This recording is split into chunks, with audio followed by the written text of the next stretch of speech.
तो हेलो दोस्तों, आज मैं एक्सप्लेन करने वाला हूँ द हीरो हैज रिटर्न की एपिसोड 11 को। तो बिना देर के शुरू करते हैं एपिसोड को।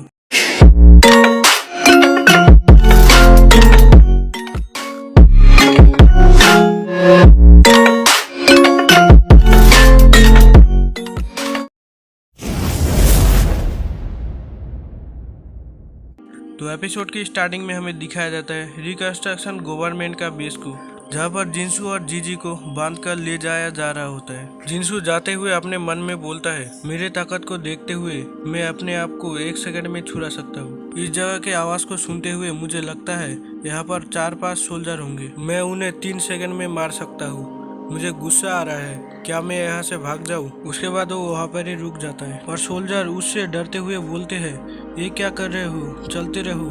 उसके बाद जिनसू बोलता है, मैं यहाँ सिर्फ इसलिए आया हूँ क्योंकि मुझे जमीन पर वापस जाना है, इसलिए नहीं कि मैं तुमसे डरता हूँ। उसके बाद वो सोल्जर बोलते हैं, हम बस वही सुनेंगे जो तुम्हें इंटरोगेशन रूम में कहना है। उसके बाद जिनसू गुस्सा होने लगता है, तभी जीजी उसे रोकते हुए बोलती है, रुको, वो बस डरे हुए हैं, मुझे लगता है उनका कोई गलत इरादा है। उन्होंने कहा था वो रिकंस्ट्रक्शन गवर्नमेंट से है और उनके पास हीरो के खिलाफ लड़ने के लिए पहले से ही जगह है। हमें उनको समझाने के बाद उनका उपयोग करना होगा, तो प्लीज तुम्हें उन्हें भरोसा दिलाना पड़ेगा। उसके बाद जिनसू जाने के लिए तैयार हो जाते हैं और वो सोल्जर उसे एक कमरे में लेके जाते हैं और जीजी को एक दूसरे कमरे में ले जाया जाता है। उसके बाद कुछ देर बाद चोई जॉन जीजी के पास आता है। चोई जॉन जीजी से बोलता है, मुझे पता है तुम हीरो नहीं हो, तुम बस एक छोटी लड़की हो, इसलिए मैं तुम्हें डायरेक्टली पूछता हूँ, हीरो ऑफ रिवोल्ट कैसा आदमी है और तुम उसके साथ क्यों हो? उसके बाद जीजी बोलती है, हीरो ऑफ रिवोल्ट ये निकनेम के लिए थोड़ा आकर्षक है, लेकिन उसे हीरो कहने के लिए वो अपने ही क्लास में है। उसके बाद चोई जॉन बोलता है, एक अलग क्लास में। उसके बाद जीजी बोलती है, वो स्वॉर्ड ऑफ हीरो से नफरत करता है, साथ ही में वो उन सभी हीरो को मारने की कोशिश करता है जो उसके साथ मिला हुआ है और कोई और कारण नहीं दिखाता है। मान लो अगर मिनसू किम गायब हो जाएगा तो वो लोग यहाँ से चले जाएंगे।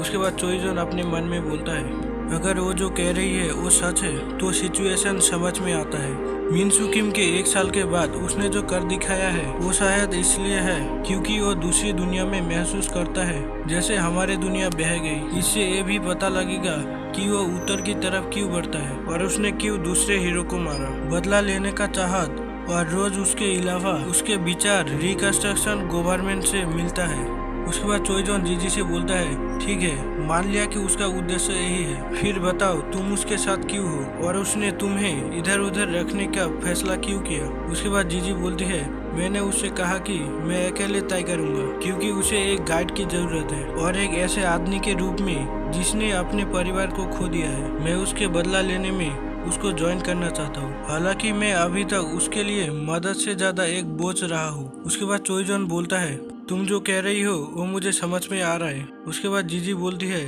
ऐसा होता है, मुझे लगा कि हीरो को भगाने के लिए रिकंस्ट्रक्शन गवर्नमेंट भी साबित किए गए थे। कितनी राहत का बात है अगर हम रिकंस्ट्रक्शन गवर्नमेंट और सोल्जर से मदद लिए होते तो हम बहुत जल्दी से हीरो से छुटकारा पा सकते थे और अंत में पूरी दुनिया नॉर्मल हो सकती थी।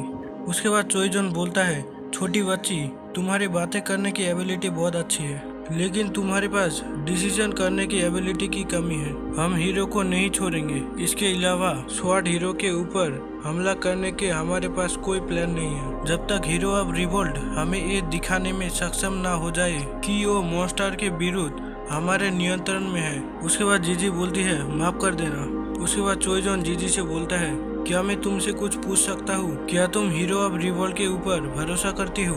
तुम उसके बारे में क्या जानती हो? वो अभी क्या सोच रहा है? वो अभी कैसा महसूस कर रहा है? क्या वो स्वॉर्ड हीरो को हराने के लिए ताकतवर है?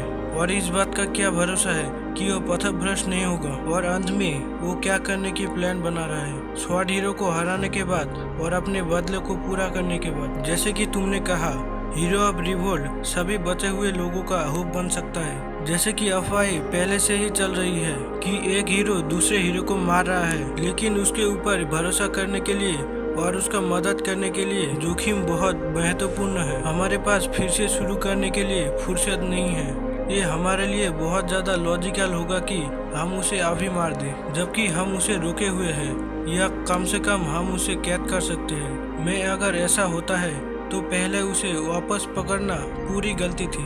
उसके बाद हमें 3 दिन का बाद का सीन दिखाया जाता है, जहाँ पर जिनसू जीजी की उसी बात को याद कर रहा होता है जहाँ पर उसने कहा था कि उसको सबका विश्वास जीतना होगा। मुझे लगता है कि वो लोग मुझे मौत के घाट पे उतारने की कोशिश कर रहे हैं, तो उन्हें डराने के रूप में खारिज करने के लिए, क्योंकि वो लोग मुझे नहीं खिला रहे हैं या मुझे पीने के लिए कुछ भी नहीं दे रहे हैं। जब ये बॉडी जगेगा तो ये भूख से मरेगा, लेकिन फिर भी।